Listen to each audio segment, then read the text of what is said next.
If you own a home, hello, you're going to want to listen to this. It's all about more money in your pocket. That's coming up. Hi, thanks for checking out the channel. My name is Keith Connors. Please subscribe below and get to know the market. That is how you get your best deal every time. It's that simple. Now, if you do own a home, hello, you're going to love this. Home values continue to climb, so your net worth is climbing too.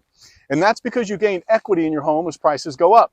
Let me show you why this is such a big deal today. Equity is your home's value minus what you still owe on the loan. And according to Core Logic, the average homeowner's equity has grown by $28,000 over the last year.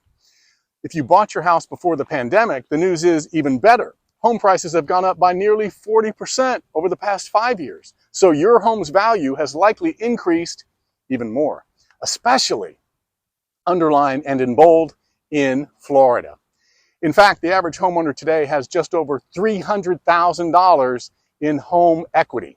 So maybe you're thinking about moving up. It's time for a bigger house or a different location. You're worried about being able to afford that next home. Know that your equity doesn't just boost your net worth, it can help you buy your new place. In some cases, tax-free, because you transfer the equity. Want to know how much equity you have and how to put it toward the next home? Let's talk. Before you go, do me a solid, okay? And yourself. Hit the subscribe button. If you're looking for a home on or near the beach, call 855-MR-BEACH. See Florida, Suncoast homes, all of them on or near the beach at MrBeachHouse.com.